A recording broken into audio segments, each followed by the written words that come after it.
जीवन का सबसे बड़ा सुख है परमात्मा का भजन।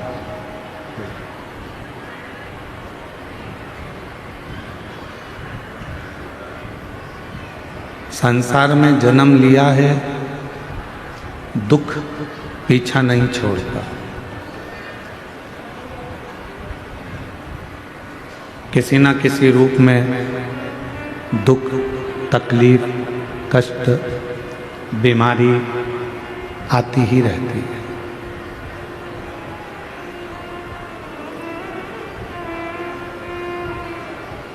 पर उस दुख को समाप्त कैसे किया जाए, उस दुख को कम कैसे किया जाए, उस तकलीफ को, उस बीमारी को समाप्त कैसे किया जाए,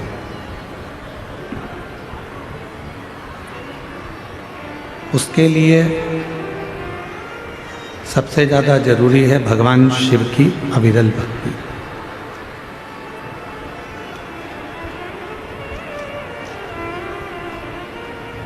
ये कच्चे गांव एक ऐसा कांकेर जिले का छोटा सा गांव है जहाँ पर आदिवासी वनवासी सब यहाँ रहते हैं। और आदिवासी वनवासी क्षेत्र में ये कथा इन सभी क्षेत्रवासियों के लिए ऊर्जा देती है। जिन आदिवासी क्षेत्रवासी वनवासी क्षेत्रवासी बूढ़ा देव का पूजन करते हैं, बूढ़ा देव का आराधना करते हैं, बूढ़ा देव की साधना करते हैं, अपने बुजुर्गों से पूछें कि ये बूढ़ा देव है कौन।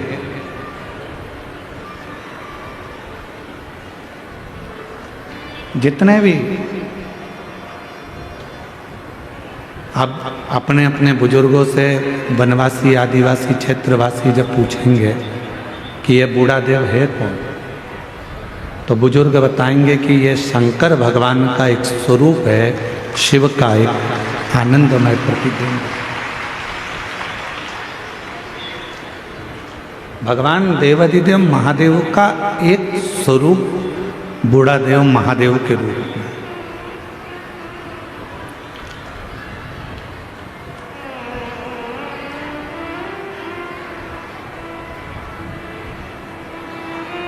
मतलब हमारे पूर्वज,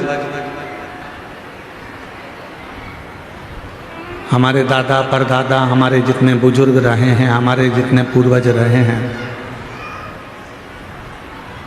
ये सब भगवान शिव की आराधना करते हैं, भगवान शंकर की साधना करते हैं। थोड़ा बीच का जो समय ऐसा रहा जिन समय में भगवान शंकर को लोगों ने दूर कर दिया था,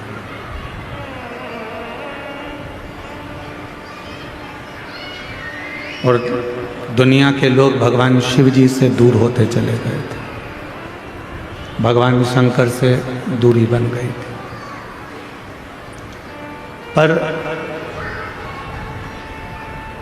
शिव महापुराण की कथा सुनने के बाद, भगवान शंकर की पवित्र कथा का रसतत्व ग्रहण करने के बाद लोगों को ये समझ में आ गया कि अगर संसार सागर से पार उतरना है और इस संसार सागर से अगर पार लगना है तो भगवान देवाधिदेव महादेव को, बूढ़ा देव को एक लोटा जल चढ़ाना ही पड़ेगा, आराधना करना ही पड़ेगा, पूजन करना।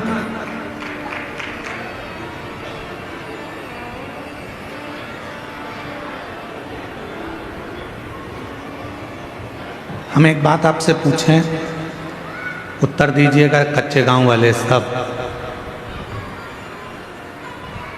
समुद्र, विशाल समुद्र बड़े बड़े जहाज को डुबो देता है,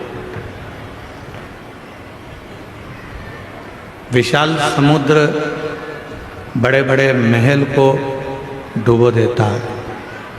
विशाल समुद्र वृक्ष, रोड, बिल्डिंग जब अपने वाली पे आ जाए तो समुद्र सब डुबो देता। पर वो विशाल समुद्र के अंदर यदि तेल की एक बूंद गिर जाए तो क्या वो समुद्र उस बूंद को डुबो देता है? जम के बोलो, नहीं। समुद्र में इतनी सामर्थ्यता नहीं है कि वो तेल की एक बूंद को समुद्र डुबो दे। जहाज डुबो देगा, बड़े बड़े शिप डुबो देगा, बिल्डिंग डुबो देगा, वृक्ष डुबो देगा, सब कुछ डुबोने की सामर्थ्यता समुद्र के जल में है। पर समुद्र तेल की एक छोटी सी बूंद को डुबो नहीं सकता। क्यों? इसलिए तेल एकदम हल्का होता, एकदम हल्का। उसने अपने अंदर भार तत्व को नहीं लिया है।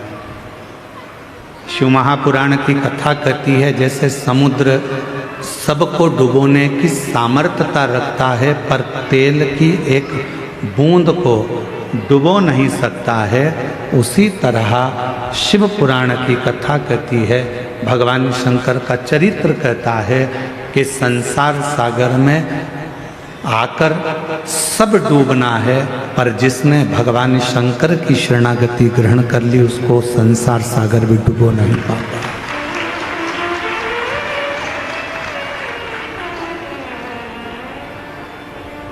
उसको संसार सागर डुबो नहीं सकता।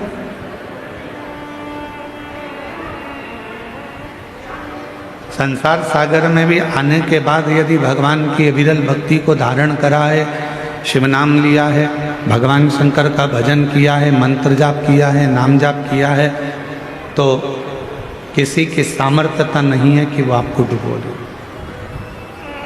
अकाल मृत्यु वो मरे जो काम करे चंडाल का, काल उसका क्या बिगाड़े जो भक्त हो महाकाल का।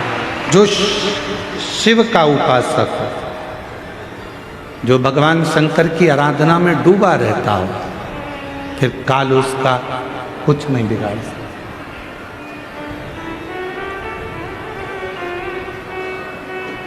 काल उसको छू नहीं पाता।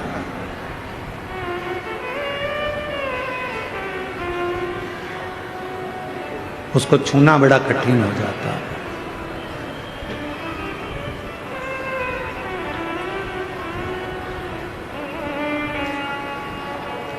आप कितना भगवान के प्रति समर्पित हैं, आप कितना मंत्र जाप कर रहे हैं, आप कितनी शिव की आराधना कर रहे हैं, आप कितनी शंकर की साधना कर रहे हैं, ये आपके ऊपर निर्भर करता है। संसार के लोगों की सामर्थ्यता नहीं है कि फिर वो आपको डुबो दे।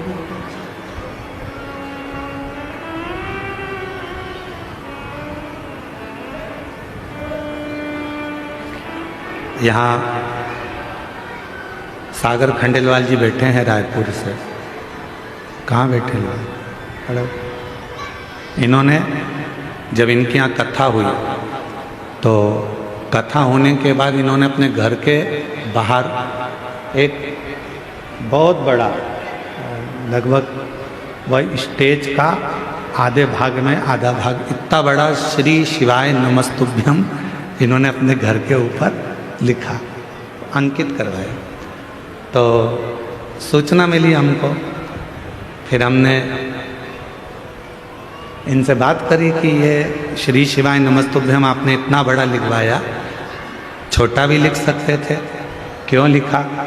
तो सागर खंडेलवाल जी कहते हैं, गुरु जी, आता जाता व्यक्ति चाहे वो जीव हो, जंतु हो, पशु हो, पक्षी हो, चाहे मनुष्य हो, किसी भी रूप में अगर श्री शिवाय नमस्तुभ्यम देखेगा तो वो तर जाएगा, इसलिए उसका विशालतम स्वरूप हमने अंकित कर। विशाल, मैं धन्यवाद देता हूँ आपको बहुत बहुत साथ।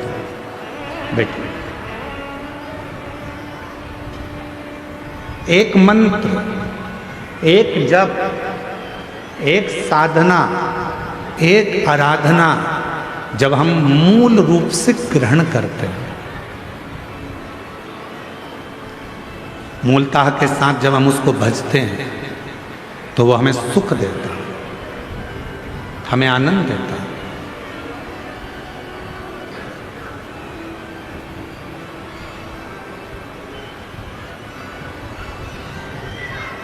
यजमान जितेंद्र जी जायसवाल जी के बड़े छोटे सुपुत्र आर्यन जी से हम बात कर रहे थे। जितेंद्र जी, तो आर्यन से हमने पूछा कि इस क्षेत्र में इतना विशालतम कभी कोई कथा, कोई सत्संग आपके यहाँ हुआ है? तो आर्यन जी बोल रहे थे कि गुरुजी, वो तो बाबा की कृपा है और भोलेनाथ जी ने इस कथा को करवाया, हमको ही नहीं मालूम पड़ रहा कि कैसे कथा चल रही है और कैसे शिव भक्त इसको श्रवण कर। आर्यन, साधुवाद है आपको इस चीज़ के लिए। तो ये शिव की कृपा के बिना नहीं हो सकता। आप अपन सोचें कि ये अपन कर रहे हैं तो ये नहीं है। मेरा आपकी कृपा से सब काम हो रहा है, मेरा आपकी कृपा से सब काम हो रहा है। करते हो भोले बाबा, मेरा नाम हो रहा है। करते हो भोले बाबा, मेरा नाम हो रहा है। भोले आपकी कृपा से सब काम हो रहा है। शंभु आपकी कृपा से सब काम हो रहा है। जरूरी नहीं कि जिंदगी में हम आए हैं और हम जैसा सोचें वैसा ही हो। जरूरी नहीं है कि हम संसार सागर में, देखो भगवान ने आपको और हमको जन्म दे दिया, शरीर कैसा देना था ये उसको मालूम, हमारे पूर्व का कैसा कर्म था उसके अनुसार हमारा शरीर मिला। आपको और हमको जो शरीर मिला ये हमारे पूर्व के कर्म के अनुसार। आप सुंदर बनकर जन्मे, भगवान की कृपा है। आपके हाथ भगवान ने दिए, भगवान की कृपा है। आपके पांव भगवान ने दिए, भगवान की कृपा है। नेत्र दिए, भगवान की कृपा है। जिह्वा दी, वाणी दी, भगवान की कृपा है। श्रवण शक्ति दी, भगवान की कृपा है। बुद्धि दी, भगवान की कृपा है। शरीर कैसा देना था ये परमात्मा ने हमारे पूर्व का स्मरण कर कर, पूर्व के खातों को देखकर तब भगवान ने हमको दिया। यहाँ जितने लोग बैठे हैं, अगर आप में से किसी ने लोन लिया हो तो बैंक वाले पुराना हिसाब देखते हैं। यहाँ माइंस वाले बहुत काम करते होंगे तो लोन लेना ही पड़ता होगा, है? तो लोन लेते होगे तो पुराना हिसाब देखा जाता है। पहले लिया था, जमा करा कि नहीं करा, इतना पैसा लिया था, उस बैंक से उठाया था, भले तुम दूसरी बैंक से लो लोन, पर वो पूरी बैंक उन टटोली जाती है कि इसने पैसा जमा करा कि नहीं करा, इसने जमा किया कि नहीं किया। बस जैसे बैंक का लोन देने वाला पुराना हिसाब देखता है, उसी तरह हमको जन्म देने वाला भी हमारा पुराना हिसाब देखता है। पुराना हिसाब क्या करा संसार सागर में जाकर, किसी भूखे को भोजन कराया, प्यासे को पानी पिलाया, भगवान का मंत्र जाप किया, नाम जाप किया, किसी को सहायता प्रदान करी, किसी को शिक्षा प्रदान करी, किसी को चिकित्सा प्रदान करी। वो पुराना हिसाब देखता है और पुराना हिसाब देखने के बाद हमारा शरीर देता है। हमारे शरीर में कोई भी थोड़ी सी भी कमी रखता है, समझ लेना हमारा पूर्व का दिया हुआ है। महाराज कुछ हमने श्रेष्ठ ना करा हो। श्रेष्ठ मार्ग।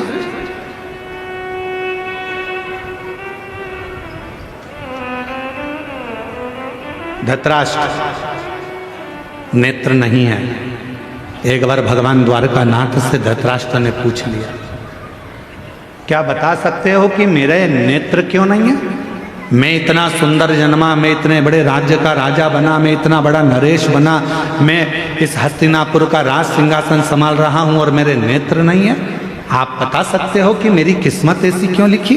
भगवान द्वारकानाथ ने कहा, पूर्व जन्म में तुम एक सुंदर राजकुमार थे, एक हंस को देख लिया था, उस हंसनी को पकड़ने के चक्कर में वो तुम्हारे हाथ ना आई, तो उसके साथ में जितने भी लोग बच्चे थे उन सब के नेत्र तुमने हर लिए थे, इसलिए तुम्हारे नेत्रों को हरा गया। पूर्व का कर्म। कोई पिछले जन्म के अच्छे कर्म मुझे बाबा तेरा साथ मिला, कोई पिछले जन्म के अच्छे कर्म मुझे बाबा तेरा साथ मिला। जहाँ सारी दुनिया झुकती है, जहाँ सारी दुनिया झुकती है, मुझे वो आली दरबार मिला, दरबार मिला। कोई पिछले जन्म के अच्छे कर्म मुझे बाबा तेरा साथ मिला। पूर्व का हमारा कोई अच्छा पुण्य होगा, अच्छे हाथ पैर दे दिए। पूर्व का हमारा कोई पुण्य होगा, बोलने के लिए वाणी दे दी। पूर्व का अच्छा पुण्य होगा, देखने के लिए नेत्र दे दिए महाराज। और भगवान ने सब कुछ दिया, पूर्व का पुण्य। और फिर याद रखो, हमारे और आपके पिछले जन्म का कोई अच्छा कर्म होगा जो शिव महापुराण की कथा कच्चे गांव में दे दी, ये पुण्य है।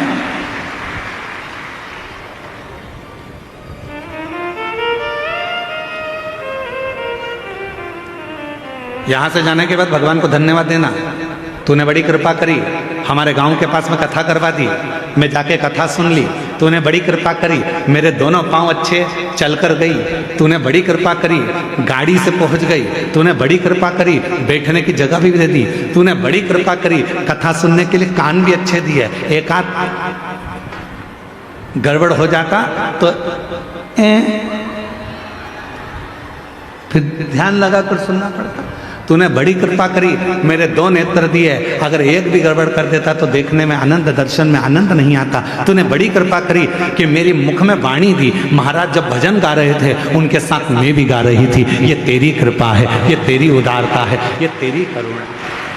और प्रभु भगवान से कहते रहना, भोलेनाथ ऐसी कृपा करना मेरे बूढ़ा महादेव, ऐसी कृपा करना बूढ़ा देव, ऐसी कृपा करना मेरे महादेव, ऐसी करुणा करना मेरे बाबा कि मेरे शरीर को ऐसे ही चलाते फिराते रहना, इसको पलंग पर मत पटक देना, इसको कहीं हॉस्पिटल में मत पटक देना, चलाते फिराते।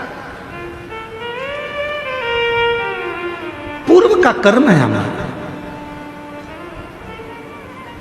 होते कई लोग ऐसे भी होते हैं जिनको खूब समझाओ, पास में कथा हो रही है चले जाओ, भगवान का नाम ले लो, एक लोटा जल चढ़ा दो, भगवान की भक्ति कर लो, पर वो करने को तैयार नहीं होता। उनके रहते हैं, नीम के पेड़ के नीचे कितनी भी गुलाब जामुन की चाशनी डालो, नीम मीठी हो जाएगी? बोलो तो नहीं। नीम के पेड़ के नीचे कितनी भी तुम एक काम करो, जलेबी का घोल डाल दो, मीठी होगी? नहीं। चलो जान दो। अच्छा, करेले के पेड़ के नीचे, करेले के पौधे के नीचे, करेले की बेल के नीचे आप गुलाब जामुन की चाशनी डालो, रसगुल्ले की चाशनी डालो, क्योंकि वो रसगुल्ला खाने के बाद उसका पानी तो काम आता ही नहीं है। तो एक काम करें अपन कि करेले की बेल के नीचे डाल देते हैं तो करेला मीठा हो जाएगा। हो जाएगा? नहीं। करेला करेला ही रहेगा, नीम नीम ही रहेगी। उसको चाहे तुम की कितनी भी गुलाब जामुन की चाशनी डाल लो, चाहे तुम गुड़ डाल लो, शक्कर डाल लो, तुम्हारी मर्जी पड़ जाए जो डाल लो, पर वो नीम नीम रहेगी, कड़वी की कड़वी रहेगी, करेला कड़वा की कड़वा ही रहेगा। उसी तरह अपने गांव में, अपने नगर में, अपने शहर में, अपने मोहल्ले में, अपनी कॉलोनी में, अपने घर में, अपने परिवार में कोई ना कोई एकाध व्यक्ति नीम और करेले जैसा होता ही है। उसको कितना ही समझा लो, कितना ही समझाओ, कितना ही कह लो उसको, वो सुनता ही नहीं, समझता ही नहीं।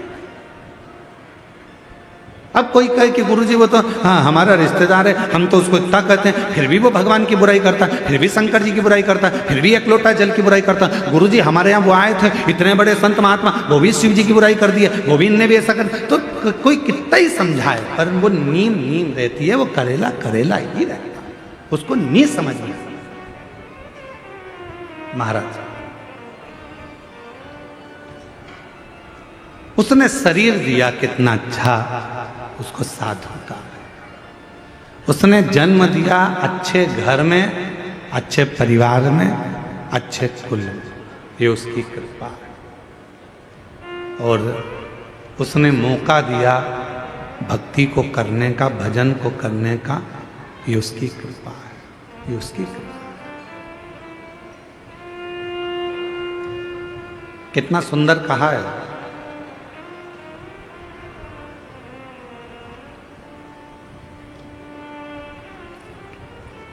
एक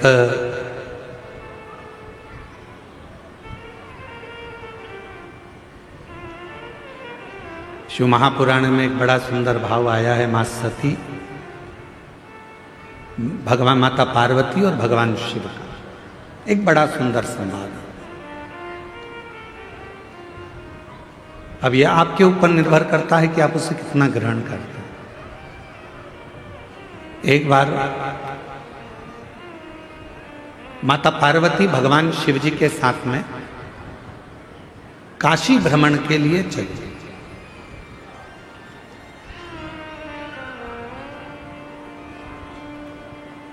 नंदी पर बैठकर मां पार्वती जी बाबा भोलेनाथ जी के साथ चली।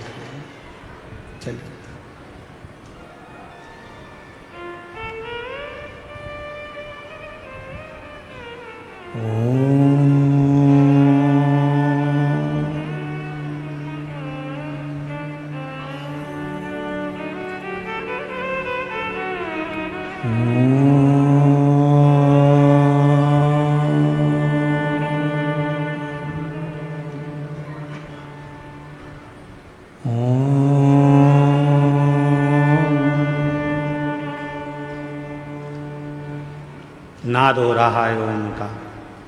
पार्वती जी के कानों में शब्द गया।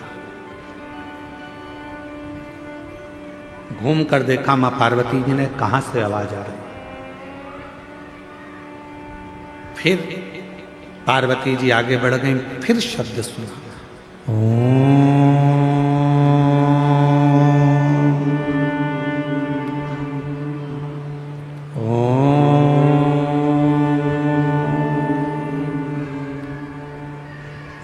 फिर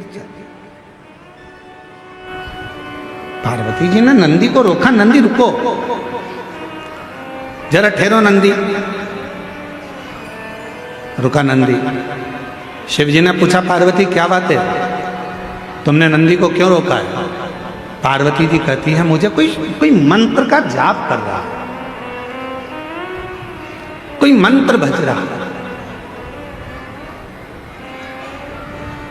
और कोई मंत्र का जाप कर रहा है, इसलिए मेरा मन कर रहा है कि एक बार उसको देखूं तो सही, कौन मंत्र का जाप कर रहा है।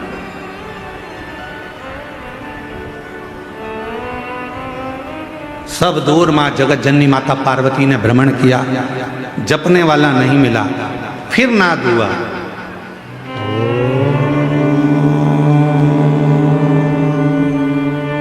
आप भी बोलो साथ में, लंबा स्वर बनाकर ओम का उच्चारण करने से नेत्र की ज्योति बढ़ती है।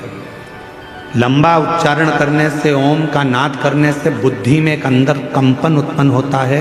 उससे पैरालिसिस की बीमारी, लकवे की बीमारी नहीं होती है।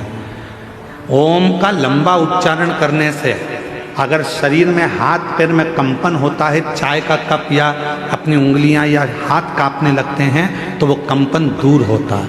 आप भी साथ में बोलिएगा, लंबा उच्चारण करना,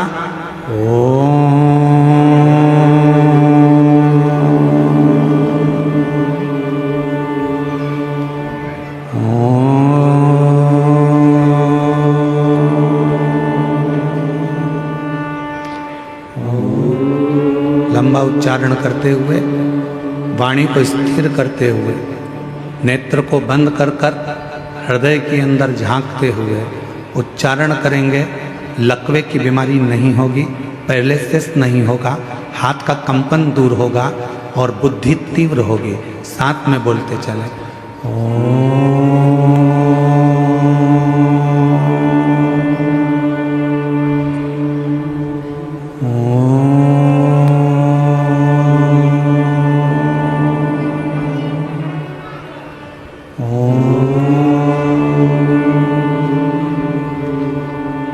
पार्वती जी का ध्यान गया, कोई दिख नहीं, कुछ नहीं दिखा।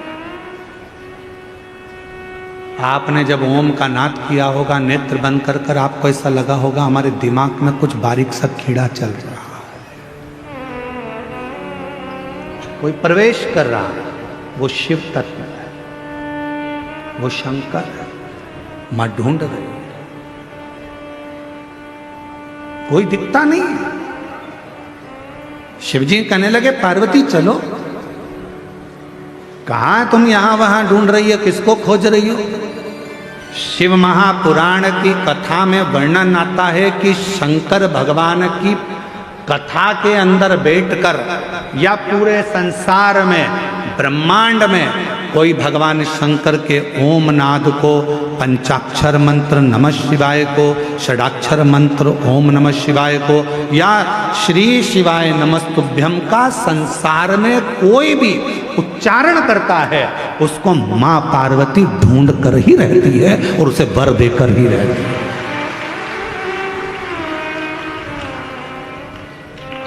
मेरी मां जगत जननी उसको वर प्रदान करती है।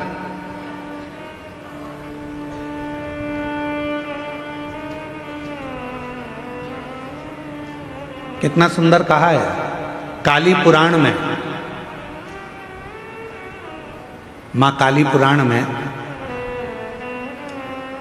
एक वर्णन आता है, जब रक्त बीज को मारने का समय आता है तो मां काली पुराण में वर्णन आता है कि मां आद्य शक्ति से पूछा गया, ये इतने विकराल असुर हैं, राक्षस हैं, इनका संहार तुम्हें करना है तो तुम इनको कैसे मार सकती हो?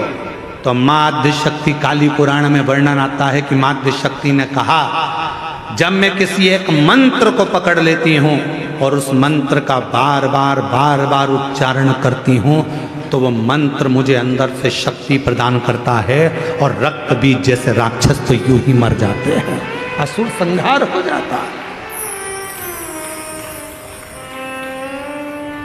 नेत्र बंद कर कर सब एक बार फिर उच्चारण के साथ लंबे ओम नाद, शरीर के रोगों को दूर करने के लिए, शक्ति को प्रदान करने के लिए, शिव भक्ति को प्रदान करने के लिए, जितने आस्था चैनल पर बैठे हैं, जितने फेसबुक यूट्यूब के सामने कथा सुन रहे हैं, जितने पंडाल में कथा सुन रहे हैं, बड़े प्रेम के साथ लंबी श्वास के साथ में उच्चारण करेंगे, मां आद्य शक्ति हमको स्मरण करेगा।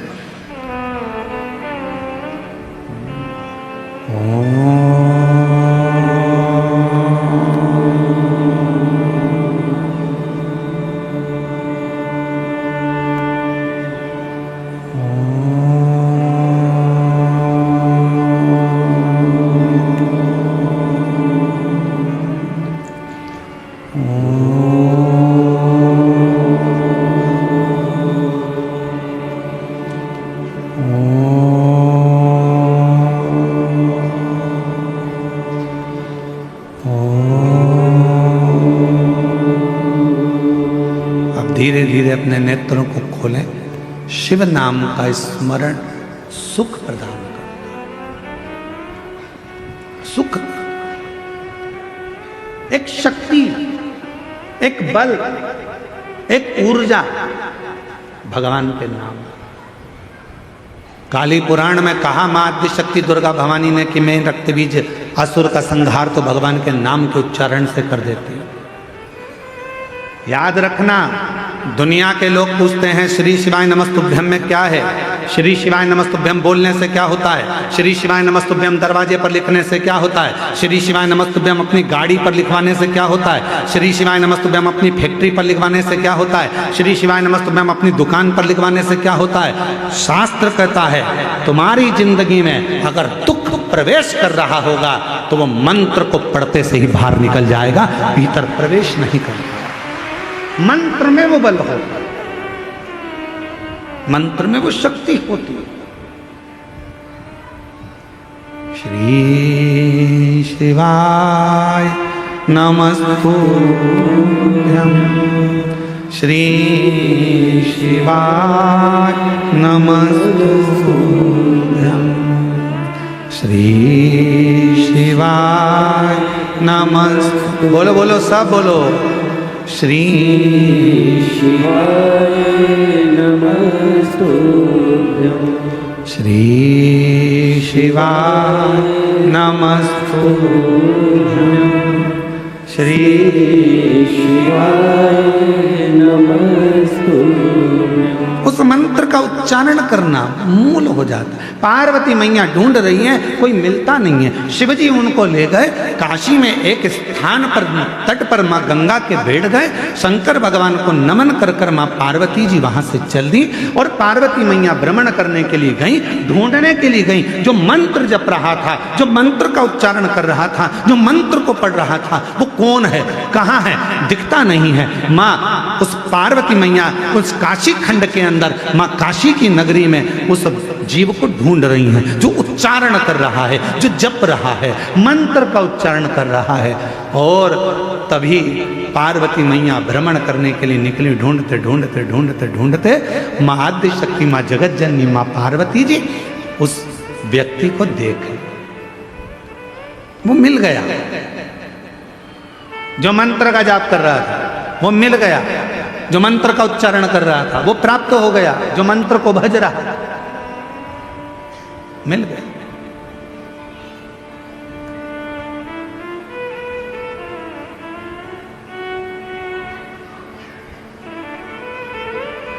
शिव जी से पार्वती जी ने विनय करी, मैंने उसको ढूंढ लिया है जो मंत्र पढ़ रहा था, जो मंत्र का जप कर रहा था, मैंने उसको ढूंढ लिया। बाबा चलो एक बार उस पर भी कृपा कर दो, जो मंत्र का जप कर रहा था उस पर करुणा कर दो। शिवजी बहुत तेज हंसे, ढाका लगाकर खूब तेज बाबा भोलेनाथ हंसती। अब पत्नी कुछ कहे और पति जम के हंस दे तो पत्नी को गुस्सा आने लगता बहुत तेज। मैं तुमसे कुछ कहती हूं और तुम मेरी बात को हवा में उड़ा देते हो, मैं तुमको कुछ कहती हूं और तुम हंस के निकाल देते हो। मेरी बात तो तुम सुनते ही नहीं, मेरी बात तो तुम स्वीकारते ही नहीं। पति हंस देता। अब कौन समझाए कि पत्नी कुछ कहती है तो पति क्यों हंसता है? उसका एक कारण है कि धर्म पत्नी की बात पर पति इसलिए हंसता है कि तू कोई सी छोटी छोटी बात को अपने माइंड में क्यों लेती है। मैं हूं ना, तुझे मुझ पे भरोसा है ना, तो फिर क्या टेंशन है? तुम्हारे भाई ने ये कर दिया, तुम्हारी बहन ने ये कर दिया, रिश्तेदार ने ये कर दिया, नातेदार ने वो कर दिया। अरे आग लगे बस्ती में, अपन रहो मस्ती में। क्या किसको रोइए, चादर तान के सोच। अपने को क्या करना, क्या टेंशन लेना अपने को। पर तुम्हारे भाई ने ये कर दिया, तुम्हारी बहन ने ये कर दिया, तुम्हारी मम्मी ने ये कर दिया, तुम्हारे पिताजी ने ये कर दिया। इसलिए पति उसको हंसी में टालना चाहता है, इसलिए पति हंस देता है, इसलिए पति मुस्कुरा देता है, उस बात को निकालना चाहता है। क्योंकि अगर बात बढ़ेगी तो विवाद होगा, विवाद होगा घर टूटेगा, परिवार टूटेगा। जितना भगवान चाहे उतना तो कम से कम निभा ले। परमात्मा से प्रार्थना करो। आज के जमाने में भाई भाई, बहन बहन, देवरानी जेठानी, नाते रिश्ते निभते नहीं है। आज के ज़माने में लोग मित्र बनाते हैं, उनको निभाने का प्रयास करते हैं। किसी से स्नेह कर लेते हैं, उसको निभाने का प्रयास करते हैं। ईमानदारी से बोलो, जब भाई नहीं निभ रहा, बहन नहीं निभ रही, परिवार नहीं निभ रहा, तो कितने भी रिश्ते बना लो वो कभी निभ नहीं सकते। जो आपस के नहीं निभ रहा है वो दूसरे के क्या निभेंगे। प्रेम की प्राथमिकता।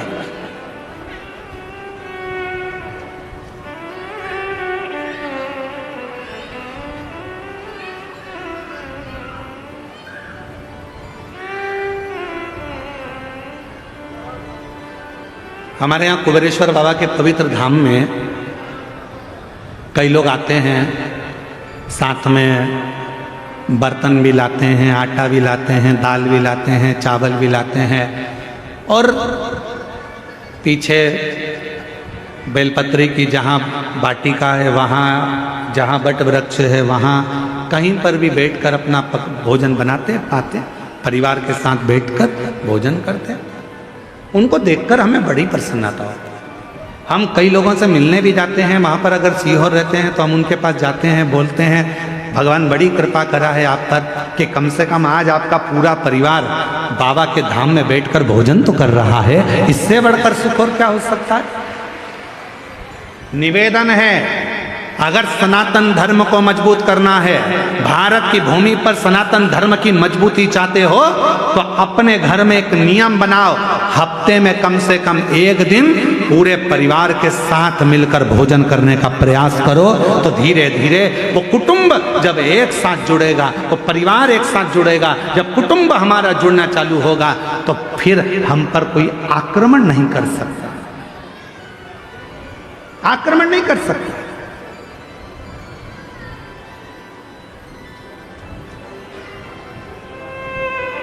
पहले ऐसा नियम था, जिसका बड़ा घर होता था ना, उससे लोग झगड़ा कम करते थे। पहले देख लेते थे कितने भाई हैं, 9, उनके बच्चे कितने हैं, सबके मिला के 12। पहुंच मत जाना, ढूंढ देंगे पकड़ कर, चले ही मत जाना। देखते थे बड़ा परिवार है, झगड़ा नहीं करना, बड़े परिवार है, लड़ना नहीं है, बड़ा परिवार है, इनकी बहुत दूर दूर पहचान है, वहाँ वहाँ वहाँ सब भाइयों की, एक की ससुराल उसकी यहाँ है तो एक की ससुराल उसकी यहाँ है, 9 तो यही है, ससुराल वाले गिन लो तो ऐसे 150-200 हैं। भीड़ मत जाना, लड़ मत लेना। विचार लड़ाई ना हो, परिवार में कुटुंब में एकजुटता रखिए, थोड़ा जुड़ने का प्रयास करो, थोड़ा जोड़ने का प्रयास करो। अब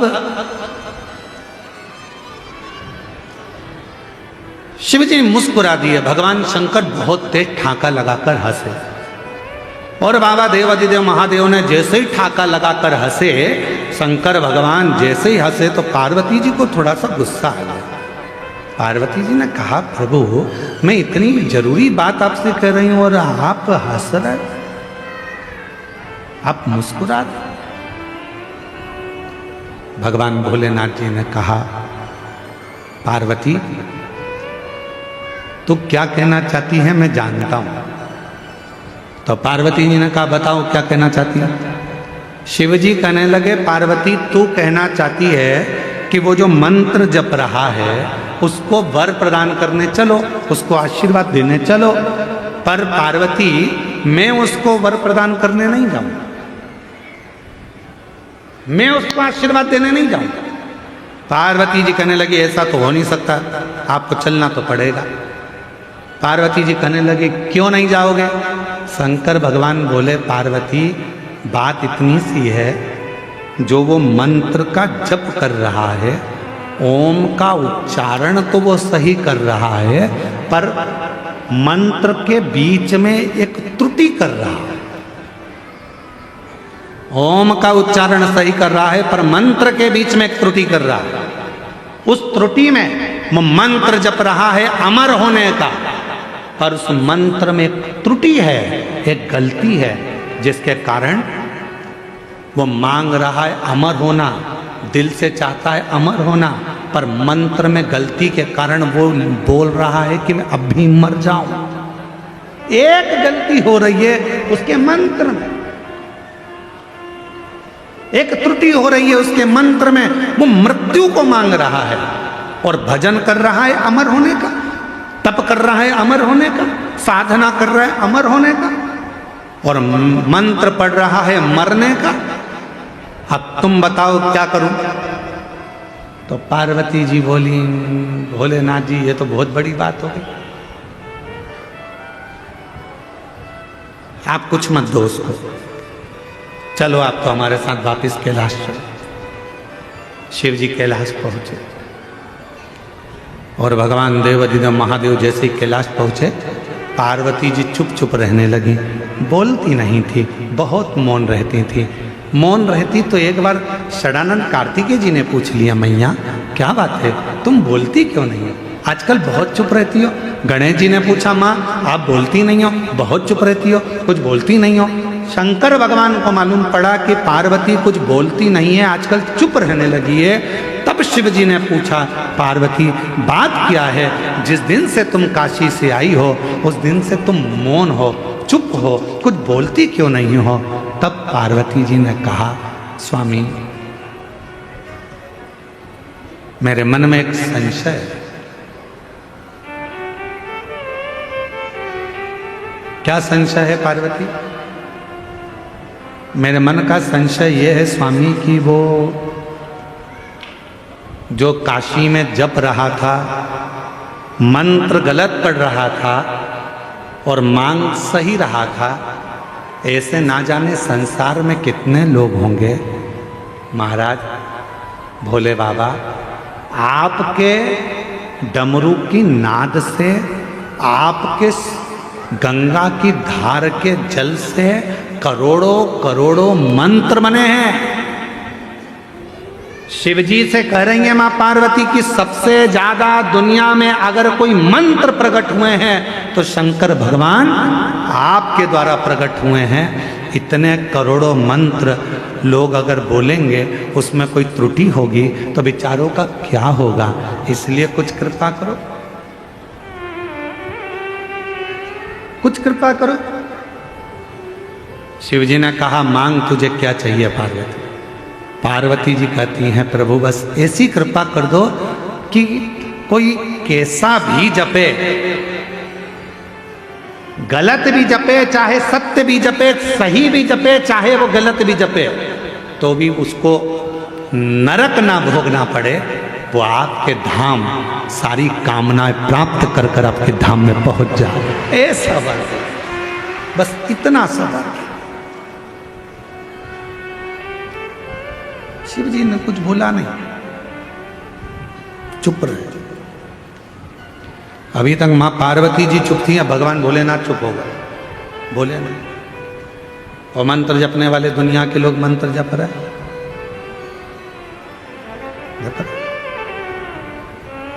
ओम नमः शिवाय, ओम नमः शिवाय, नमः शिवाय, नमः शिवाय, हरिहर नमः शिवाय, गोरा नमः शिवाय, हरिहर नमः शिवाय, गोरा नमः शिवाय, ओम नमः शिवाय, ओम नमः शिवाय। जपने वाले जप रहे हैं, भजन करने वाले भजन कर रहे हैं, मंत्र बोलने वाले मंत्र कर रहे हैं, साधना करने वाले साधना कर रहे हैं। शिव जी मौन हो गए, पार्वती जी से रहा नहीं गया। भोले बाबा के पास एक लोटा जल चढ़ाकर बोली, आप चुप हो जाओगे तो हम कहाँ जाएंगे, कृपा करो, कुछ तो करुणा करो। शिव जी ने कहा, पार्वती क्या दूं मैं, क्या दूं, क्या दूं? बस कृपा कर दो, थोड़ी सी, थोड़ी सी।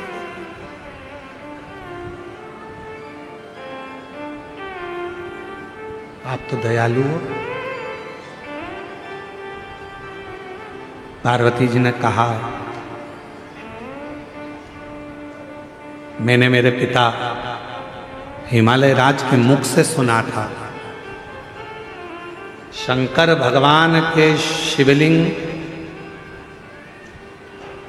का भी अगर कोई स्पर्श ना कर पाए, पार्वती जी कर रही हैं, हिमालय राज के मुख से, मेरे पिता के मुख से सुना था, यदि कोई भगवान शंकर के मंदिर में जाकर भगवान शंकर के शिवलिंग का स्पर्श भी ना कर पाए, और यदि वो अपने घर से एक लोटा जल लेकर जाए और दोनों हाथों से जब उस लोटे को पकड़ता है, एक लोटे जल को वो जब दोनों हाथों से पकड़ता है, तो उसके हाथ की रेखाएं कितनी भी विपरीत हो, जल चढ़ते से ही वो रेखा सीधी हो जाती है। कितनी भी विपरीत क्यों ना, सारी समस्या का हल एक लोटा जल। एक पत्र है, देखिए,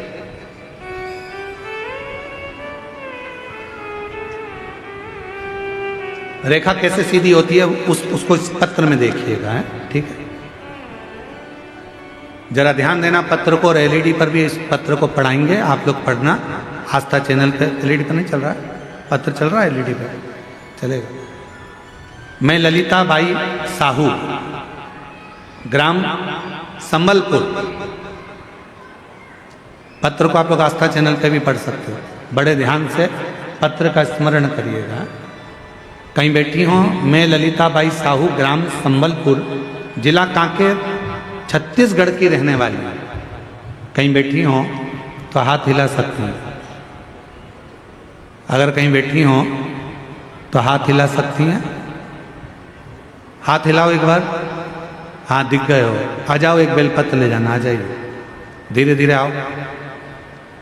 मैं ललिता बाई साहू, ग्राम संबलपुर, जिला कांकेर, छत्तीसगढ़ की रहने वाली हूँ। मेरे गले में गठान हो गया था, जिसे मैंने धमतरी की हॉस्पिटल में दिखाने के बाद उन्होंने कहा कि ये कैंसर हो सकता है बोलकर हम रायपुर चले गए, और रायपुर में जाकर रायपुर में भेजा गया, जहां मैंने कान के पास में से टुकड़ा निकाला गया, छोटा सा ऑपरेशन कर कर कान के पास से टुकड़ा निकालकर उसे मुंबई भेजा गया, जिसमें चेक कराया गया तो कैंसर की पुष्टि हो गई कि मुझे कैंसर बताया गया। अब करूं तो करूं क्या? डॉक्टरों ने कहा कि इस कैंसर की जांच हो गई है, गठान को निकालना पड़ेगा, खर्चा आएगा लगभग 60,000 रुपए का बोला गया। मेरे पास पैसा नहीं था, क्या करें तो करें क्या? तब किसी के कहने पर बाबा देव अधिदेव महादेव पर जल चढ़ाना प्रारंभ करा और भगवान भोलेनाथ पर भरोसा करा। किसी ने कहा टीवी पर आस्था चैनल पर कथा आती है, सुनो। हमने कथा सुनना प्रारंभ करा। गुरुदेव टीवी के माध्यम से कथा सुनी, एक लोटा जल शिवलिंग पर अर्पित करना चालू करा, जल का सेवन करना शुरू करा, पीना चालू करा, और 3 से 4 महीने में मेरा पूरा रिपोर्ट नेगेटिव आ गया। मैं बाबा को यहाँ प्रणाम करने के लिए, मेरा कैंसर पूर्ण तरह से समाप्त हो गया।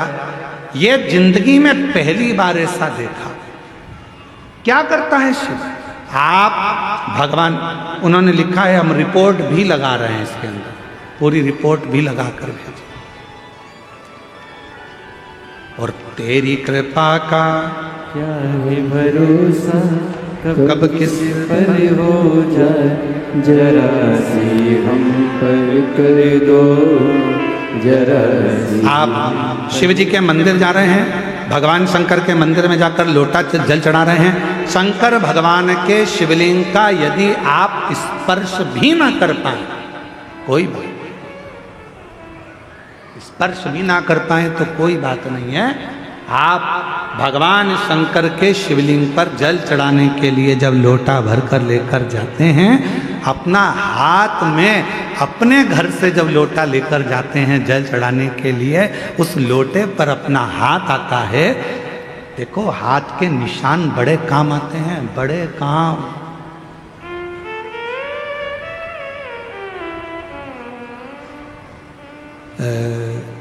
आधार कार्ड बनता था ना पहले, आधार कार्ड बनता था तो थंब लगाए जाते थे, उंगलियों के निशान ऐसे 5 उंगलियां लगाकर ऐसे देखा जाता था, 4 उंगली।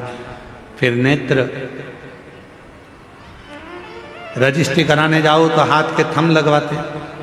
बोलो बोलो सही है कि गलत है? थंब लगवाते। कोई भी काम है तो उसमें थंब की जरूरत पड़ती है। हाथ के निशान मूल होते हैं। जब हमारे पानी के लोटे पर हमारे हाथ के निशान हो जाते हैं और हम देवाधिदेव महादेव को जब जल समर्पित करते हैं तो बाबा हमारे हाथ की उल्टी रेखा को सुलटी कर देता है, सुलझा देता है और वो रेखाएं सीधी हो जाती है। वो रेखाएं सीधी।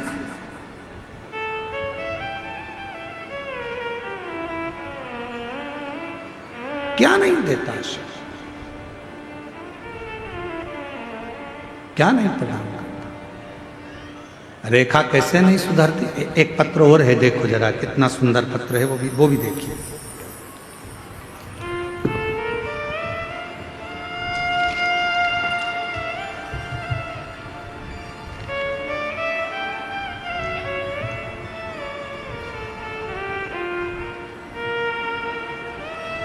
जमुना रमेश सिन्हा, जरा गांव का नाम बोलो पढ़ के।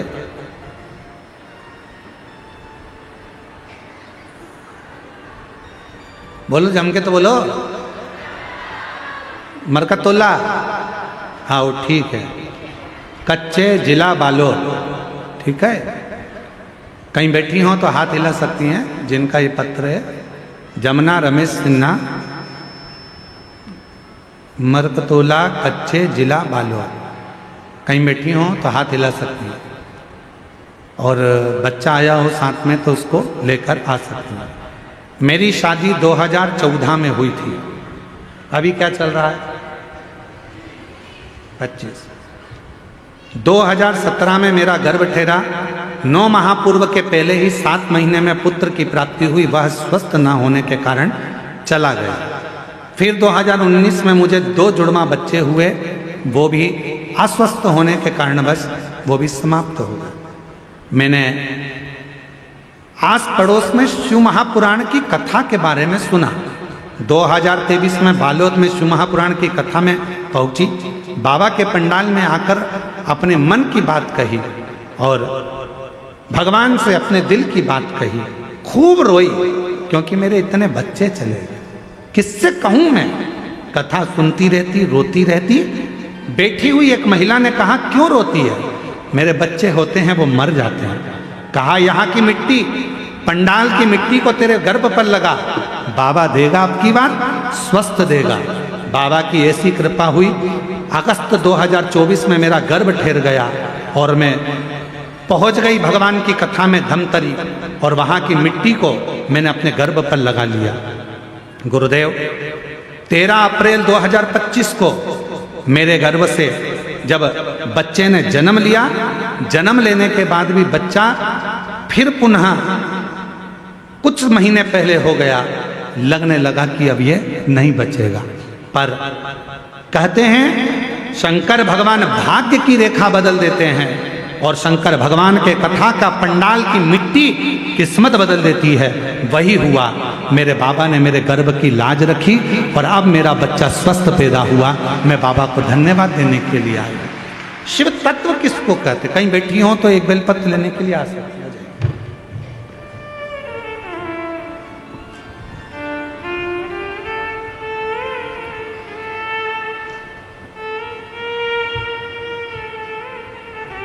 ठीक है। खाली न जाता कोई दर से तुम्हारे, खाली न जाता। जोरदार ताली बजाओ।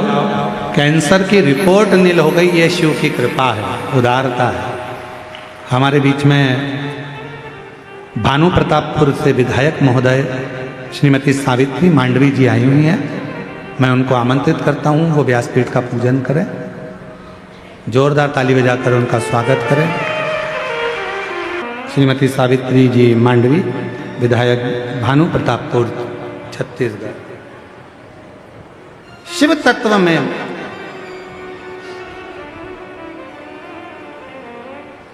भगवान देवाधिदेव महादेव की सेवा में, भगवान शंकर की अविरल भक्ति में, शिव जी को एक लोटा जल चढ़ाने में, शिव महापुराण की कथा पंडाल में सुनने में, वो शक्ति, वो बल होता है। किस जगह पर कब काम आता है आपको भी समझ में नहीं आता कि वो बल कहाँ है, वो शक्ति किस जगह काम है।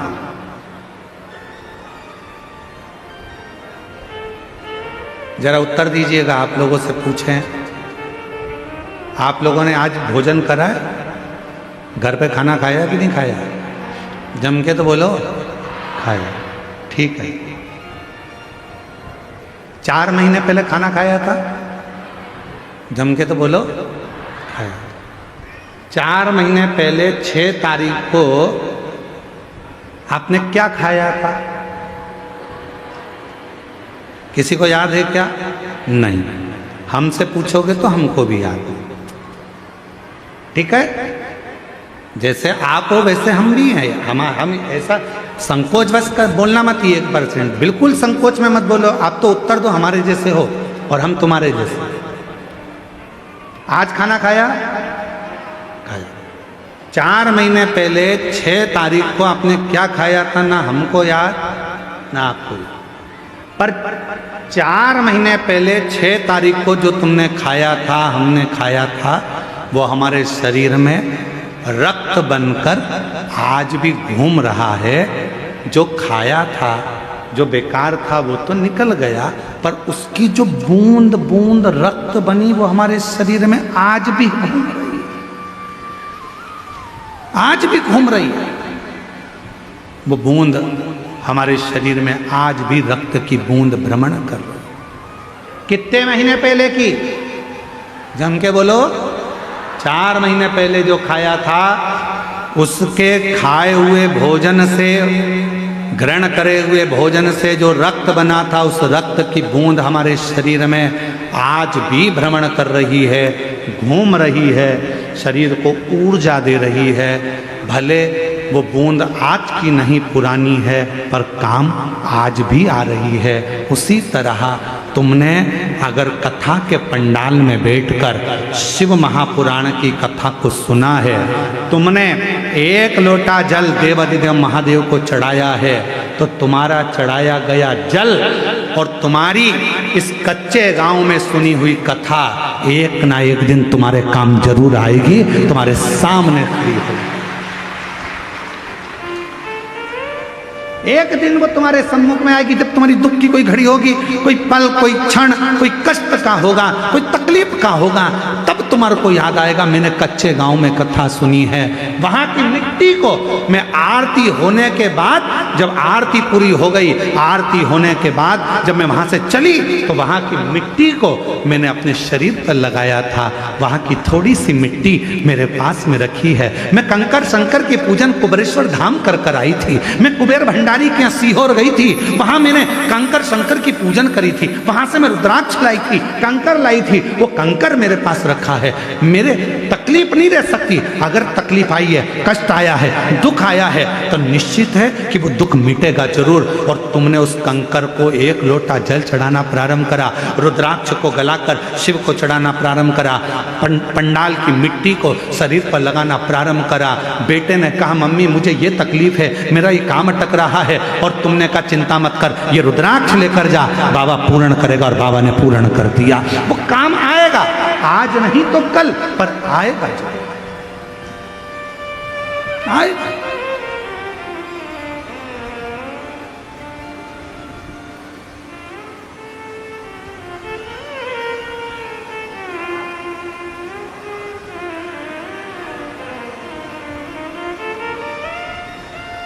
बस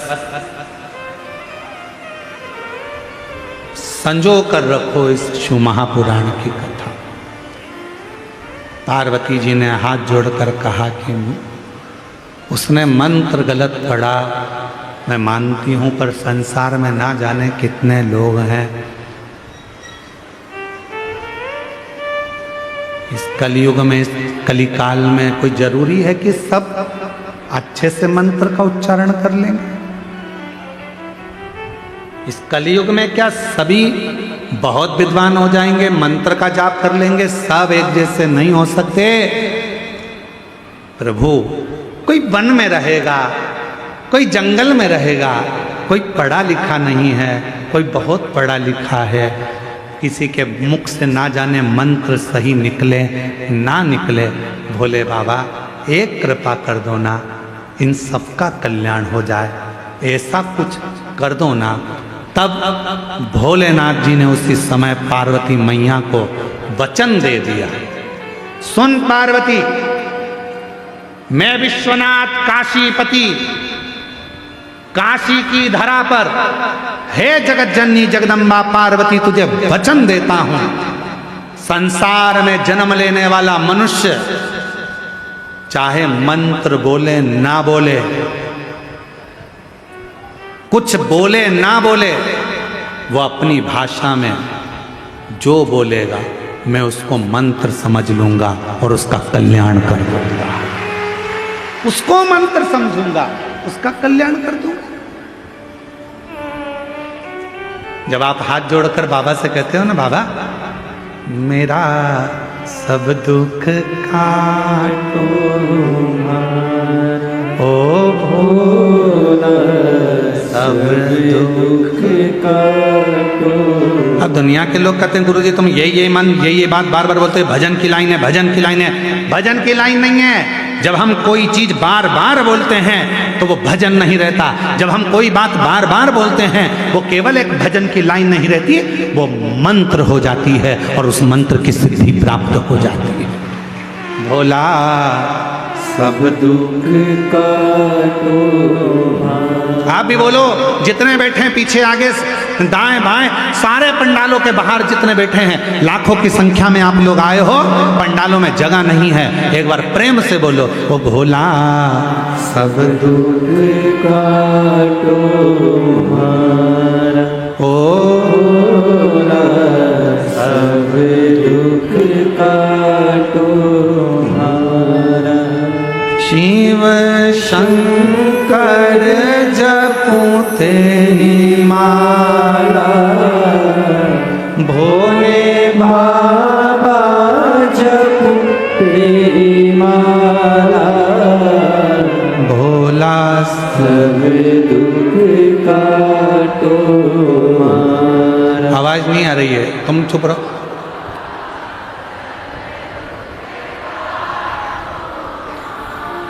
ओ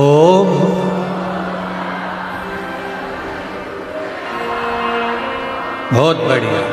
बाबा से प्रार्थना, ये केवल स्तुति नहीं है, केवल ये भजन नहीं है, ये हमारी मंत्र साधना, मंत्र साधना। श्री शिवाय नमस्तुभ्यम। शायद पूरी दुनिया में उठा के देख लेना, किसी मंत्र का विरोध हुआ है तो सबसे ज्यादा इसी मंत्र का हुआ। लोग स्वीकार ही नहीं करते। सीवर वाले महाराज ने मंत्र बनाया है, खुद का मंत्र है, ये कोई मंत्र है क्या? इसको बोलना चाहिए क्या? ये मंत्र की गिनती में नहीं आता, ये मंत्र नहीं है। हम हाथ जोड़कर बोलते रहे कि शिव पुराण गीता प्रेस गोरखपुर की खरीदो, विद्येश्वर संहिता निकालो, उसमें लिखा है श्री शिवाय नमस्तुभ्यम बोलने वाले के मात्र मुख का दर्शन कर लो तो तुम्हारे सारे पाप समाप्त हो जाते हैं, अश्वमेध यज्ञ का फल प्राप्त हो जाए। कितना विरोध हुआ, सारे ना जाने कितने कितने बड़े बड़े लोग इस मंत्र का विरोध कर दिया। ये मंत्र नहीं है, सीवर वाले महाराज ने बनाया है। सियोर वाले महाराज का बनाया हुआ है, सियोर वाले महाराज बोलता है, सियोर वाले महाराज का है। अरे भैया, अगर प्रेम से मरा मरा मरा मरा बोला तो राम जी का दर्शन हो गया। तो ये तो मंत्र की प्रधानता है। आप दिल से जब पुकारोगे श्री शिवाय नमस्तुभ्यं, श्री शिवाय नमस्तुभ्यं, ये सियोर वाला महाराज नहीं कर रहा, ये विद्येश्वर संहिता शिव महापुराण की कर रही है। गीता प्रेस गोरखपुर की दुकान पर जाओ, एक शिव पुराण की पुस्तक, एक पोथी खरीदो और उस पुराण को खोलो, विद्येश्वर संहिता को खोलो और पढ़ो। उसमें लिखा है श्री शिवाय नमस्तुभ्यं, बोलने वाले के मुख का दर्शन करने वाले के सारे पाप एक क्षण में समाप्त हो जाते हैं और उसको अश्वमेध यज्ञ का फल प्राप्त हो जाता है। यह शिव पुराण में लिखा, यह शिव पुराण में वर्णित किया गया।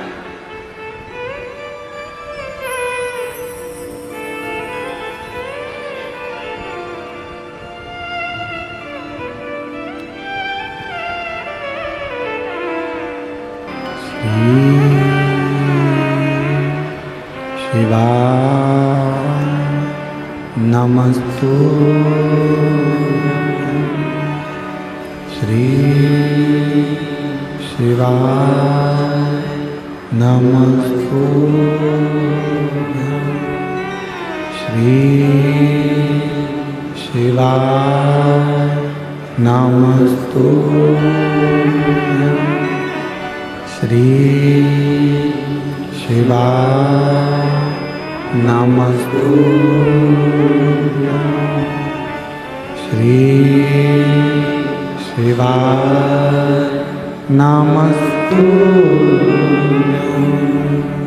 भोला सब दुख काटो हमारा, ओ भोला सब दुख काटो हमारा।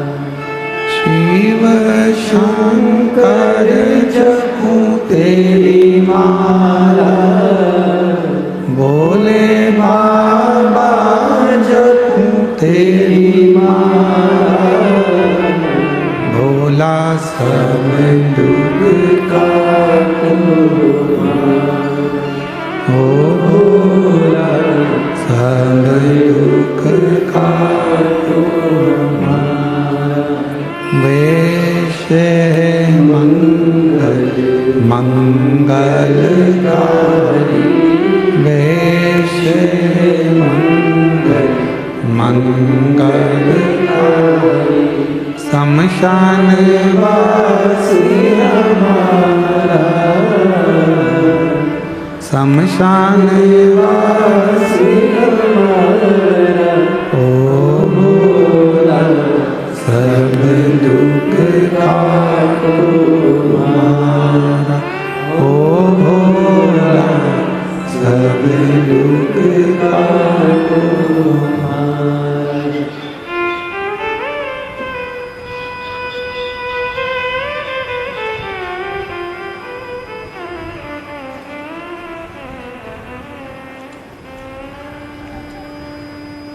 बाबा देवाधिदेव महादेव, भगवान घड़दानी त्रिकालदर्शी कैलाशी विनाशी, भगवान शिव की पवित्र कथा कर रहे हैं।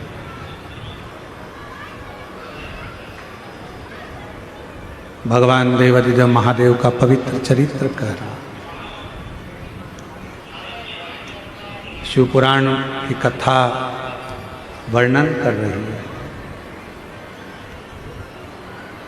माँ पार्वती जी को शिव जी ने वचन दे दिया, मैं तुझे वचन देता हूँ पार्वती, जो जिस भाव से मुझे भजेगा, पुकारेगा, मेरा उच्चारण करेगा, स्तुति करेगा, मैं उसी को मंत्र समझ लूंगा। अलग से कुछ बोलने की जरूरत नहीं है। तुम्हारा जब मन पड़ जाए तब पुकारो ओम नमः शिवाय। जब तुम्हारा मन पड़ जाए तब पुकारो नमः शिवाय। जब तुम्हारा मन पड़ जाए तब पुकारो श्री शिवाय नमस्ते, फल मिलेगा।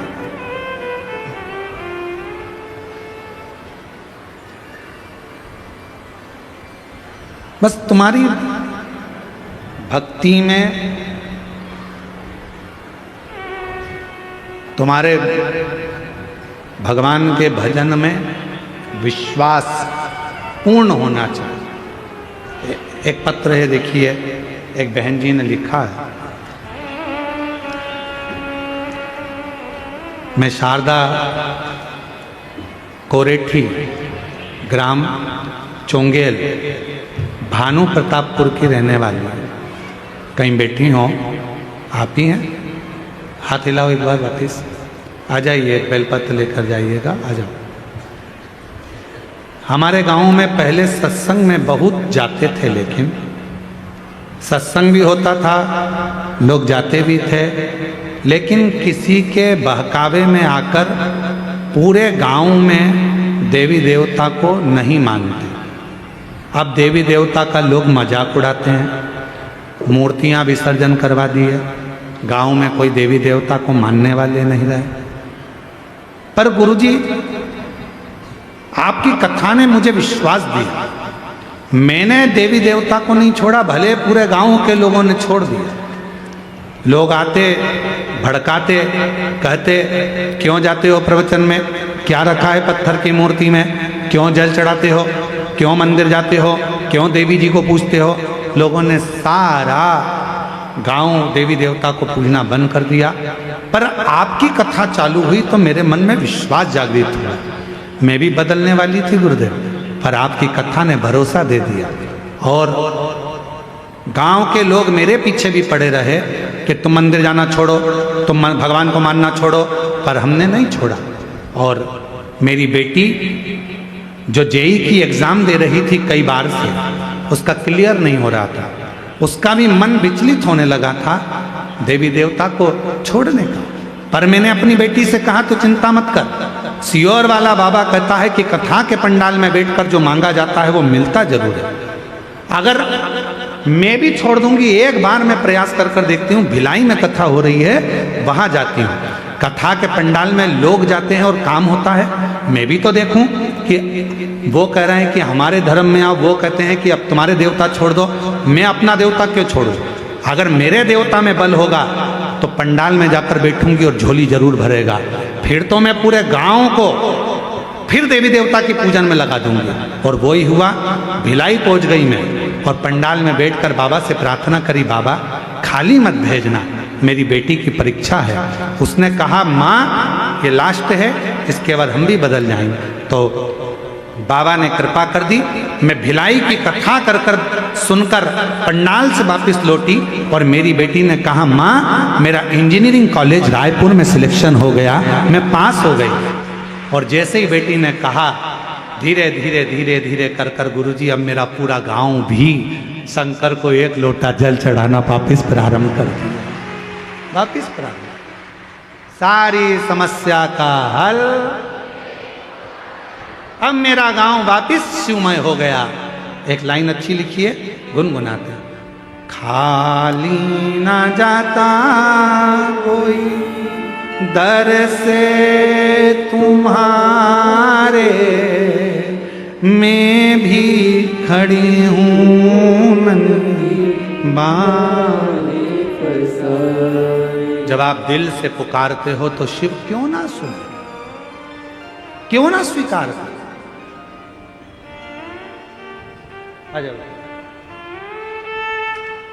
जोरदार ताली बजाओ। बाबा देव अधिदेव महादेव की अविरल भक्ति से पूरे गांव को जागृत किया है। एक बार वापस जोरदार ताली बजाओ।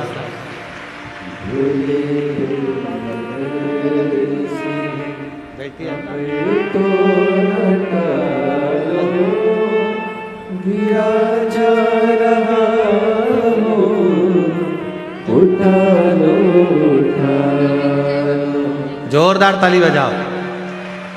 जिन्होंने पुनः सबको प्रेरणा देकर भगवान शंकर के मंदिर तक, शिवालय तक एक लोटा जल पूरे गांव में वापिस चालू करवाया। एक बार जोरदार गर्जना होना चाहिए ऐसे। जोरदार। और लुटा दिया भंडार काशी वाले कर दिया माला माल काशी वाले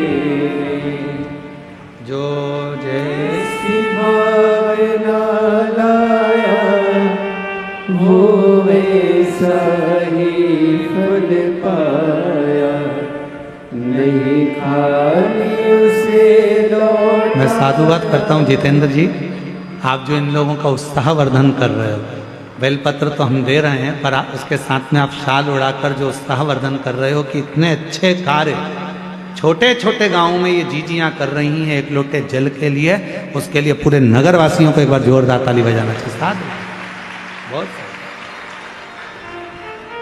शिव तत्व, शिव शिव कितना विश्वास आप शंकर पर करते हो यह आपके ऊपर निर्भर करता है। कितना भरोसा आप भगवान देवाधिदेव महादेव पर करते हो यह आपके ऊपर निर्भर करता है। कितनी दृढ़ता है आपकी शिव जी के प्रति यह आपके ऊपर निर्भर करता है। महाराज कोई भी किसी भी रूप में भगवान शंकर को किसी भी नाम से पुकार ले, शिव कृपा करता। कोई तुमसे कहे कि तुम ये मत बोलो वो मत बोलो, उनसे कहना तुम हमको कुछ मत बोलो, हमें जो बोलना है हमारे शंकर भगवान को कहेंगे। शिव जी हमारे पिता हैं, हम उनके बेटा और बेटे, हम उनके बेटा बेटे, बाबा हमारे पिता है। बोले बूढ़ा देव महादेव भगवान की, बोले बूढ़ा देव महादेव भगवान की। शिव हमारे पिता हैं, वो अलग अलग रूप से पूजे जाते हैं। आदिवासी वनवासी बूढ़ा देव कहते हैं, कोई उनको महादेव कहता है, कोई उनको शंकर कहता है, कोई उनको शिव कहता है। बस सबकी अपनी अपनी वाणी है, सबकी अपनी अपनी बोलना है, सबका अपना अपना व्यवहार है, सबका अपना अपना किस तरह से भगवान को रिझाना है। कल एक बहन जी ने छत्तीसगढ़ी भाषा में पत्र भेजा, कोई मराठी में भेज देता है, कोई गुजराती में भेज देता है। उसको अपनी भाषा में अपने बाबा को रिझाना, उसमें क्या विचार करता।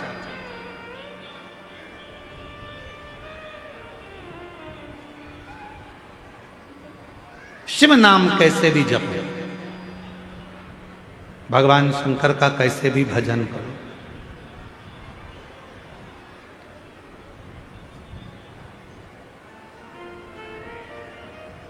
एक सुंदर प्रसंग आता है शिव महापुराण में।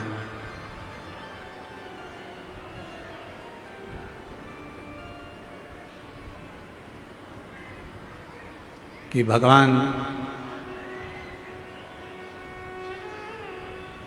शिव के तेज पुंज से,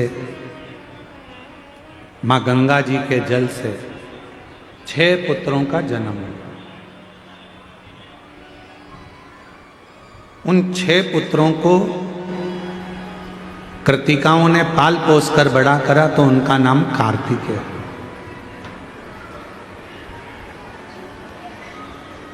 कार्तिकेय कौन? भगवान शिव के पुत्र। कहते हैं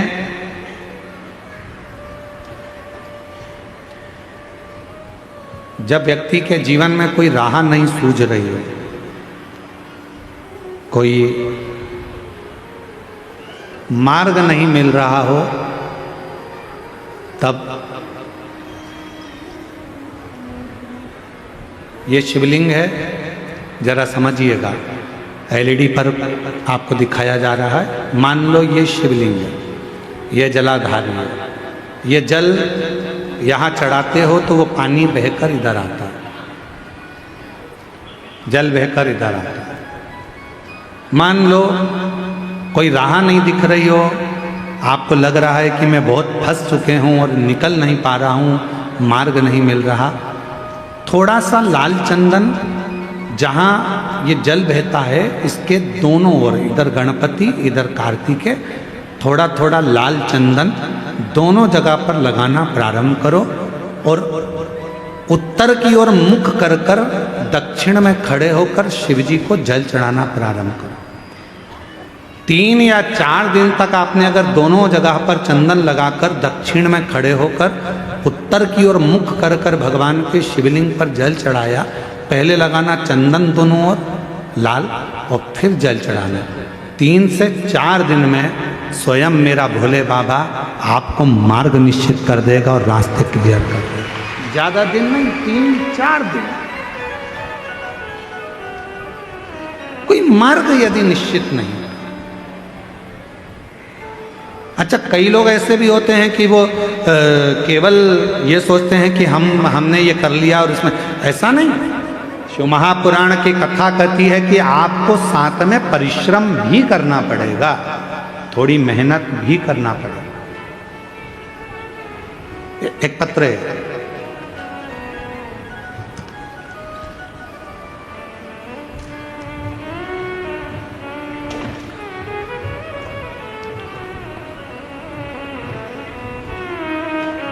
श्रीमती सुमित्रा मरकाम।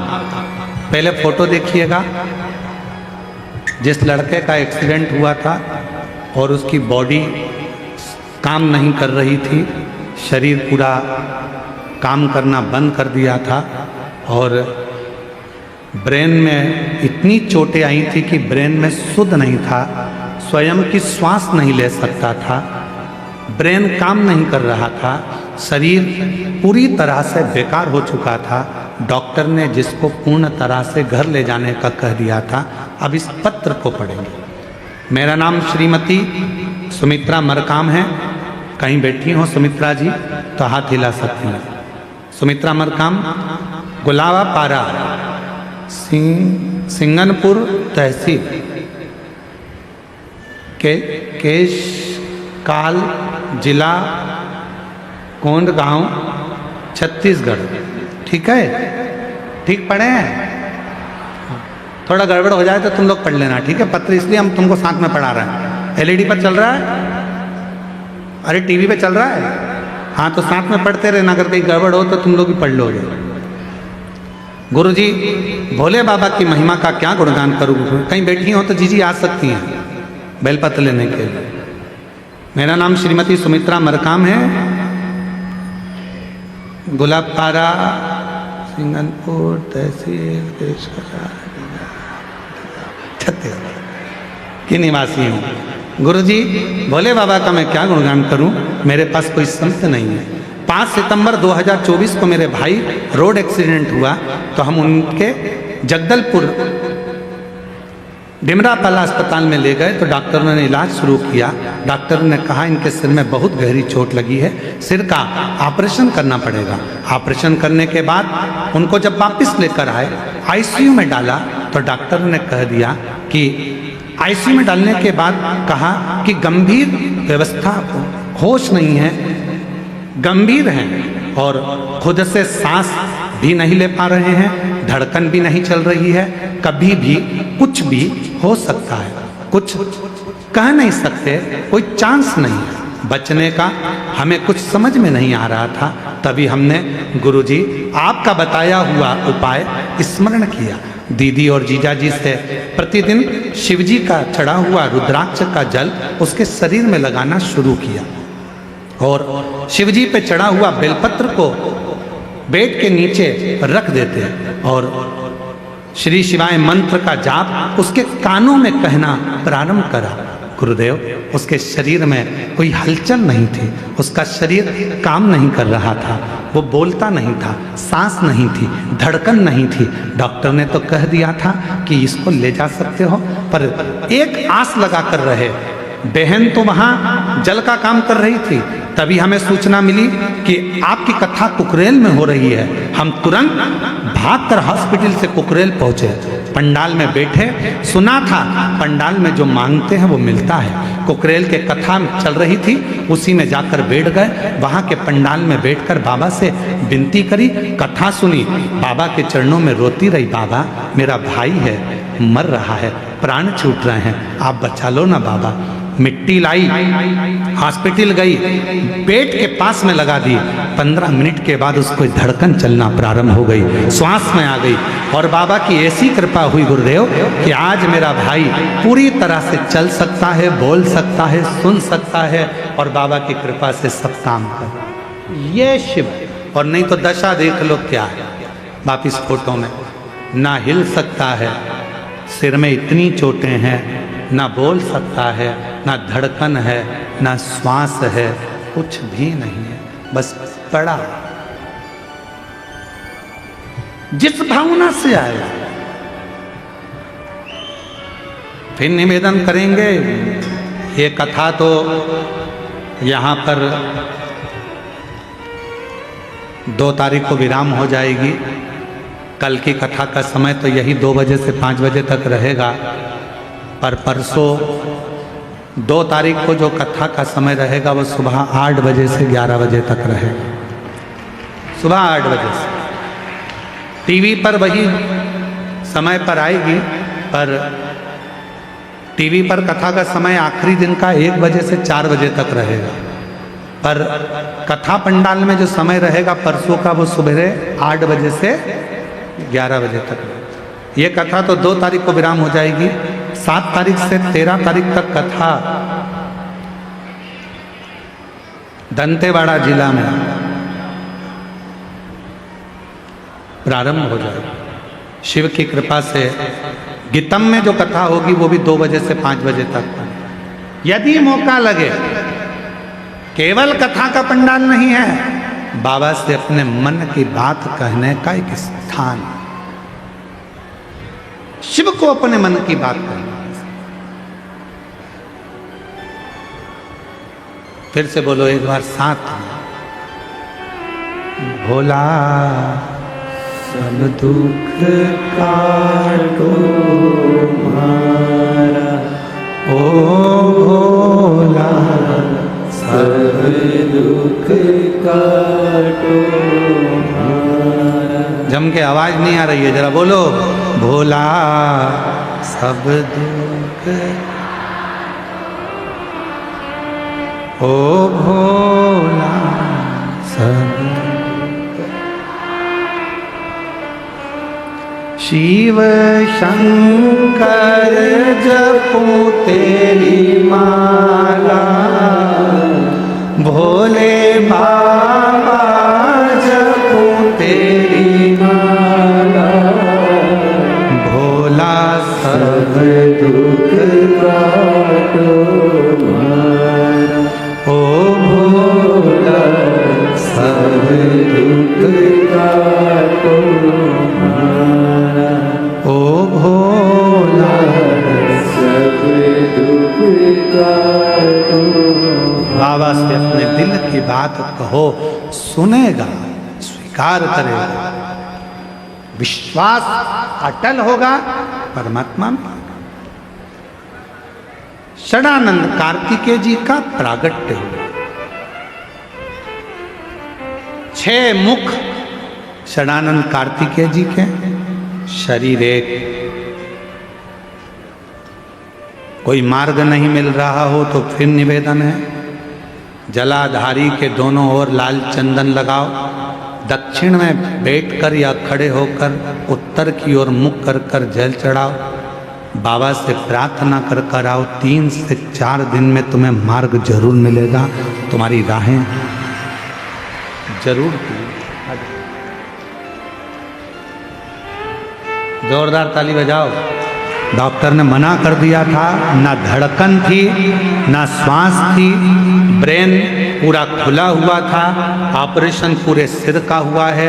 डॉक्टर ने मना कर दिया था, ना ये उठेगा ना चलेगा, इसकी ज़िंदगी का कोई ठिकाना नहीं है। पर बाबा की कृपा से आज चलकर बाबा की कथा में आया है। जोरदार ताली। मेरी कृपा का क्या है भरोसा, कब किस पर हो जाए, जरा सी हम पर कर दो, जरा सी हम पर कर दो। मेरी कृपा का क्या है भरोसा, कब किस पर हो जाए जरा सी हम पर कर दो, जरा सी हम पर कर दो। जिस पर भी हो गई तेरी कृपा करुणा वो भव पार हुआ, भव पार हुआ। देखिए बाबा पर विश्वास कितना है वो मूल है। वो बेटी से पूछो, भाई हॉस्पिटल में पड़ा है, एक बहन हॉस्पिटल में संभाल रही है, एक बहन दौड़कर कथा के पंडाल में पहुंच गई और कथा सुनने के लिए बैठ गई, रोती रही कथा के पंडाल में, बाबा से विनय करती रही मेरा भाई है चला जा। डॉक्टर ने जवाब दे दिया, बोल नहीं रहा, धड़कन नहीं है, श्वास नहीं है, ले जाने का कह दिया, बाबा संभाल, बाबा स्वीकार करो, स्वीकार। वो शिव है, वो शंकर है, वो घड़दानी है, वो शंभु है, वो त्रिकालदर्शी, वो कैलाशी, वो अविनाशी है। स्वीकार करो।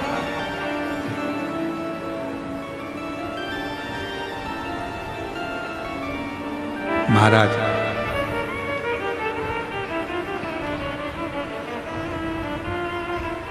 कार्तिकेय बाबा से मां अम्बा जगदम्बा माता पार्वती जी ने बुलाया। जगत जननी पार्वती जी ने कहा, षडानंद तुम्हारे जन्म का एक कारण है,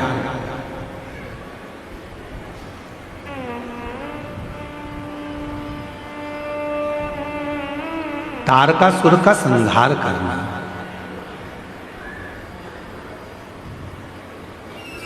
तुम्हारे जन्म का केवल एक कारण है, तुम्हें तारकासुर का संहार करना। वो तारकासुर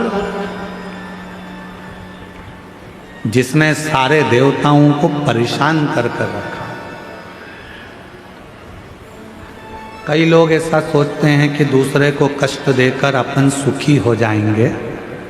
शिव महापुराण की कथा कहती है कि दूसरे को कष्ट देकर जिंदगी में आप कभी सुख पा ही नहीं सकते, कभी नहीं पा सकते।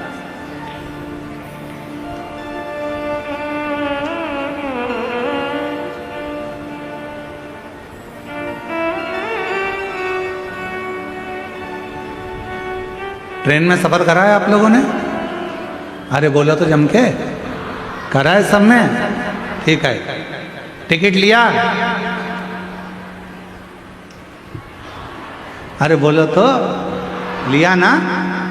कई बार ऐसा होता है एकदम जल्दी से ट्रेन आ गई और टिकट नहीं लिया तो फिर अंदर जाके बैठे, इतने में कोई आता दिखा तो लगा टीसी आ रहा है, फिर कोई आता दिखा चेकर आ रहा है, पकड़ लेगा। कोई भी आएगा ऐसा लगेगा कि हमको पकड़ेगा, क्यों? क्योंकि हमने टिकट नहीं लिया। बस जैसे ट्रेन में सफर करते समय टिकट ले लिया, एकदम स्वतंत्र हो गए। तुम्हारी मर्जी पड़े जहाँ बैठो, तुम्हारी मर्जी पड़े पानी पियो, तुम्हारी मर्जी पड़े भोजन करो, तुम्हारी मर्जी पड़े कुरकुरा खाओ और तुम्हारी मर्जी पड़े किसी के प्राण खाओ, तुम्हारा मन पड़े लड़ो झगड़ो। कोई क्या कर रहे हो तुम अंदर बैठ के, किसको मालूम? टिकट होना। अरे बोलो जम के, टिकट नहीं है तो टेंशन। खाने में भी मन लिया, कुरकुरा लिया तुमने, वो ऐसा ऐसा क्या क्या ऐसा भेलपुरी और खा ही रहे थे इतने में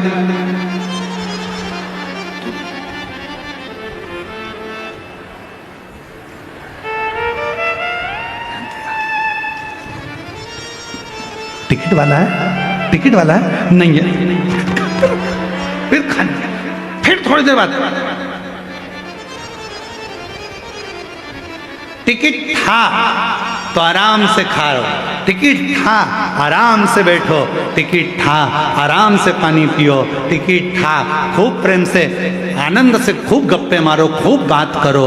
पर टिकट नहीं है तो तुम स्वतंत्रता से रह नहीं सकते। उसी तरह टिकट है तो स्वतंत्र जिंदगी जी सकते हो, उसी तरह संसार रूपी ट्रेन में अगर बैठे हो और शंकर जी की शिव महापुराण की कथा का टिकट है तो कैसे भी जिंदगी जियो, मस्त, कोई टेंशन नहीं, कोई चिंता नहीं।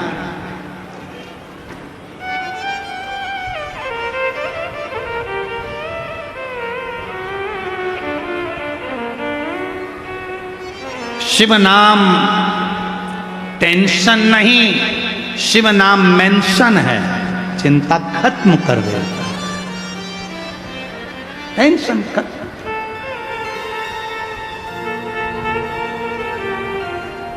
शिव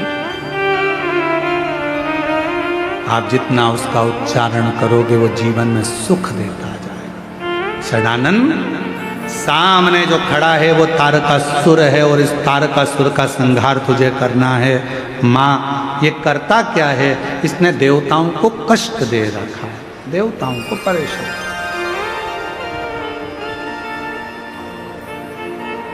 किसी को कष्ट देकर आप सुखी नहीं रह सकते, सुखी नहीं रह सकते।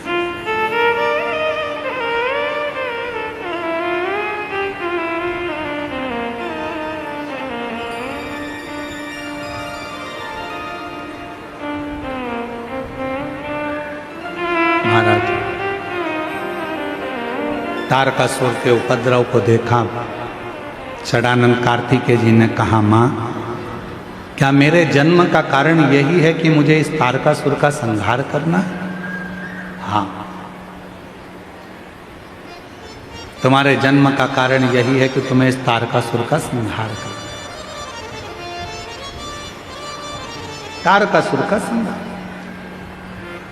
जिंदगी में बन सके तो कुछ अच्छा करने का जब हम प्रयास करते हैं तो वो हमारे जीवन में खुद आनंदता प्रदान करने का शिव प्रयास करते हैं। देखो, किसी को प्रसन्नता दोगे तो प्रसन्नता मिलेगी, किसी को स्माइल दोगे तो स्माइल मिले। अब मान लो तुम्हारे भाग्य में लिखा है थोड़ा सा दुख, तो तुम दूसरे को दुख देकर उस दुख को कैसे प्रकट करो? एक कमरे में तुम सो रहे हो और उस कमरे में बहुत सारे मच्छर हैं, समझना जरा सा, बहुत सारे मच्छर हैं और तुमको यहाँ पाँव में काट गए, गाल पे काट गए और तुम गुस्से में आ गए, भयंकर गुस्से। अब गुस्से में आकर तुम क्या करोगे? ज़्यादा से ज़्यादा है तो मच्छर को मारोगे, भले मच्छर को मार लो पर खुजालना तो पड़ेगा ही। अरे बोलो तो जम के, मच्छर काट के गया है, तुम भले मच्छर को मार लो, बदला ले लो मच्छर से, कितना भी गुस्सा कर लो पर खुजालना तो पड़ेगा। पाँव में काटा है तो पाँव में खुजा लो, मुख में काटा मुख में, सिर में काटा सिर में काटे, खुजा लो। गुस्सा करोगे, मच्छर का काम है काटना, तुम्हारा क्या कर्तव्य है? तुम्हें मालूम है कि यहाँ मच्छर ही मच्छर हैं, तो तुम्हें करना क्या है? पंखा भी नहीं है, अलाउड भी नहीं है, मच्छर की अगरबत्ती भी नहीं है, तो करोगे क्या? और सोना भी वही है, तो एक काम करो, चादर ले, उसको पूरी लपेट कर ओढ़ कर अच्छी सो जाओ, मच्छर अंदर प्रवेश नहीं करेगा। अब मच्छर ही मच्छर हैं और तुम सोचो कि इनसे ही लड़ता रहूं, इनसे ही लड़ता रहूं, पूरी रात लड़ते लड़ते निकाल दिया, मारते कूटते निकाल दिया, नींद भी खराब हो गई, मच्छर का भी कुछ नहीं बिगड़ा और तुम्हारी नींद पूरी चली गई। शिव पुराण कह रही है जैसे मच्छर ढेर हैं और उस मच्छर को हटाने का तुम्हारे पास कोई साधन नहीं है तो ओढ़ लो और सो जाओ। उसी तरह संसार के लोग यदि कष्ट दे रहे हैं, परेशान कर रहे हैं, तो शंकर की कथा को ओढ़ लो, श्री शिवाय नमस्तुभ्यम बोलना प्रारंभ कर दो, सारे कष्ट अपने आप मिटना प्रारंभ, अपने आप मिट।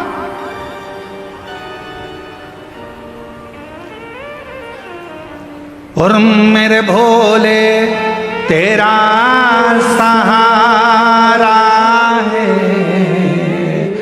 मेरे भोले तेरा सहारा है, मेरी नैया का तू किनारा है, मेरी नैया का तू किनारा है। आप ओढ़ लो उसको और सो लो। क्या करोगे, कब तक लड़ोगे?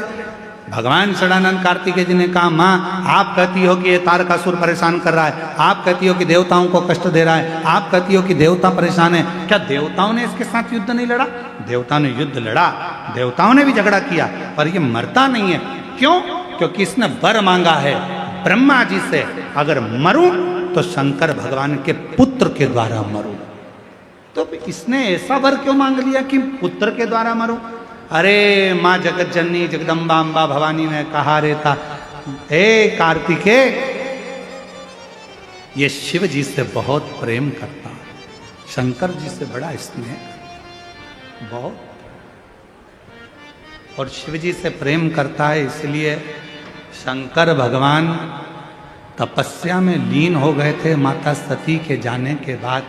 तो इसने भी ठान लिया था कि अपने प्रभु का तो विवाह कराकर मानूंगा, और उनका जो बेटा होगा वो मेरे प्राणों को हरेगा। तो वर मांगा, अगर विवाह नहीं होगा तो बेटा कहां से होगा, इसलिए विवाह मांगा कि पुत्र दे दो मुझे। षडानंद कार्तिकेय मां पार्वती जी ने कहा, तारकासुर ने वर मांगा है भगवान ब्रह्मदेव से, शिव जी के पुत्र के द्वारा मेरे प्राण छूट। ठीक है,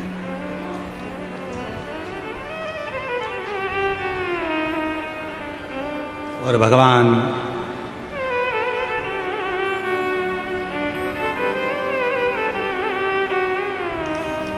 देवाधिदेव महादेव के पुत्र षडानंद कार्तिकेय जी जैसे ही अपनी माता के मुख से सुना कि इसका संहार मुझे करना है, और षडानंद कार्तिकेय जाने लगे, तो मां पार्वती जी ने हाथ पकड़कर रोक लिया।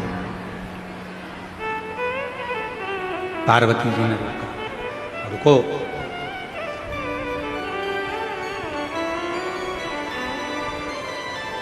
इसके हृदय में शिव बसते हैं, इसके हृदय में भगवान शंकर का निवास है।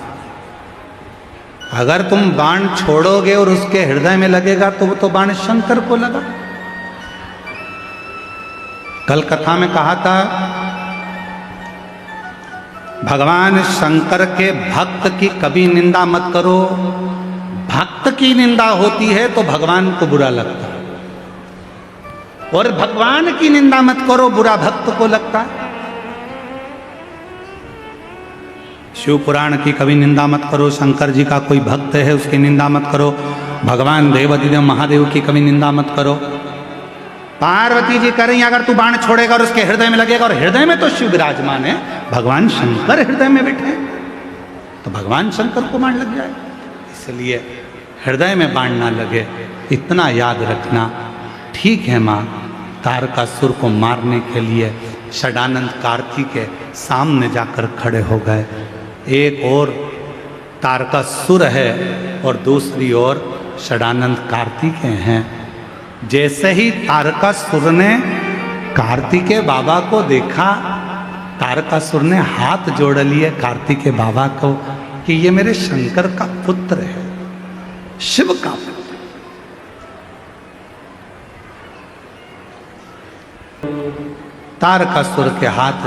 तारकासुर हाथ जोड़ रहे हैं षडानंद कार्तिकेय जी। षडानंद कार्तिकेय जी ने थोड़ा सा मुस्कुराया और तारकासुर की ओर बाण साधना प्रारंभ किया।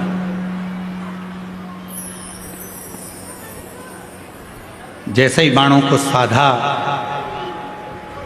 तारकासुर को मालूम था कि अब मेरा अंत समय आ गया, क्योंकि वर ही मैंने मांगा, वर मैंने मांगा है कि प्राण छूटे तो भगवान शंकर के पुत्र द्वारा छूटे, तुम वर मैंने मांगा है तो वो तो होना है, और सामने मेरे भगवान है। प्रत्येक मनुष्य को यह मालूम है कि प्राण जाएंगे, आज नहीं तो कल मरना पड़ेगा। बादाम खाओगे तो भी मरोगे, गुलाब जामुन खाओगे तो भी मरोगे, रसगुल्ला खाओगे तो भी मरोगे, टीवी देखोगे तो भी मरोगे, फिल्म देखोगे तो भी मरोगे, ब्यूटी पार्लर जाओगे तो भी मरोगे, फल खाओगे तो भी मरोगे, रोटी खाओ तो भी मरोगे, अच्छे कपड़े पहनोगे तो भी मरोगे, नहीं पहनोगे तो भी मरोगे, गाड़ी में घूमोगे तो भी मरोगे, फ्लाइट में घूमोगे तो भी मरोगे। मरना सबको, कोई अमर बूटी खाकर पैदा नहीं हुआ। बस इतना सा निवेदन है, जब मरना ही लिखा है किस्मत में कि आज नहीं तो कल मरना ही है, तो खुश होकर जिंदगी क्यों ना जी लें, स्माइल देकर जीवन क्यों ना जी लें, शिव नाम लेकर जीवन क्यों ना जी लें, अच्छे रहकर जीवन क्यों ना जी लें, और रोकर जिंदगी क्यों जिए। जरा सा किसी ने कह दिया फिर रोने बैठ गए, फिर किसी ने कह दिया फिर रोने बैठ गए, किसी ने कुछ कह दिया फिर रोने बैठ गए। ऐसे रोकर जिंदगी मत जियो। जब मरना ही है तो मुस्कुरा कर जियो, स्माइल देकर, प्रसन्न होकर, भगवान का नाम उच्चारण कर कर। तारकासुर मरने को तैयार, भगवान ने बाण छोड़े, तारकासुर को लगे और तारकासुर के प्राण छूट गए। देवताओं ने पुष्पों की वृष्टि कर दी, गंधर्व गान कर दिए, हार हार महादेव। तारकासुर के प्राण छूट गए, देवता आनंद पा गए। जिस तारकासुर को मारने के लिए बहुत बहुत देवताओं ने प्रयास किया था, वो तारकासुर आज प्राणों को छोड़ रहा है। तभी विदल और उत्पल नाम के दो असुर हुए, उनका संहार करने के लिए माता पार्वती जी ने कुंदुक को उठाया और कुंदुक का प्रहार किया। महाद्य शक्ति माता पार्वती जी ने जैसे ही विदल और उत्पल पर कुंदुक का प्रहार किया, वो कुंदुक भगवान शिव के चरणों में जाकर गिरा। शिव जी का नाम कुंदकेश्वर महादेव। भगवान कुंदकेश्वर आ रहे हैं, जोरदार ताली बजाकर भगवान श्री कुंदकेश्वर जी का स्वागत करें। भगवान शिव का ये कुंदकेश्वर नाम एक ऐसा नाम है, जब शरीर में कोई दवाई असर नहीं करती है तो कुंदकेश्वर महादेव का नाम लिया जाता है, स्मरण किया जाता है। ये कथा, आज कथा का पंचम दिवस यहाँ विराम ले रहा है। कल की कथा वही 2 बजे से 5 बजे तक, और परसों जिस दिन कथा का विराम होगा, कल कथा का छठा दिन है, हम उसको शिवरात्रि कहते हैं बाबा की। तो 2 दिन की कथा हो रही है, बड़े प्रेम से कथा का रसतत्व ग्रहण कर अपने जीवन को धन्य बनाएं। कल की कथा का समय 2 बजे से 5 बजे तक रहेगा। परसों के दिन 2 तारीख को कथा का विराम रहेगा, तो उस दिन कथा सुबह 8 बजे से 11 बजे तक रहेगी। कथा टीवी पर 1 बजे से 4 बजे तक आएगी। 7 तारीख से 13 दिसंबर तक गीतम छत्तीसगढ़ दंतेवाड़ा क्षेत्र में शिव महापुराण की कथा कृषि मंडी चौक छत्तीसगढ़ में 2 बजे से 5 बजे तक होगी। 17 से 21 दिसंबर तक ग्राम पंचायत नगपुरा जिला दुर्ग में शिव महापुराण की कथा 1 बजे से 4 बजे तक होगी। 24 से 28 दिसंबर तक मुंबई महाराष्ट्र में शिव महापुराण की कथा होगी। वो कथा का रसपान आप और हम करेंगे। आरती का क्रम प्रारंभ होगा। आरती में विधायक महोदय श्रीमती सावित्री मंडावी जी, विधायक महोदय भानु प्रतापपुर से पधारे। खंडेलवाल परिवार जो रायपुर से आए हैं वो भी आरती में आए, और बालोद से नगर पालिका अध्यक्ष प्रतिभा जी भी आरती में पधारें। और भी जो संत महात्मा आरती में यहाँ पर हों, वो संत महात्मा भी आरती में सम्मिलित हो सकते हैं। भावों से आरती का क्रम प्रारंभ।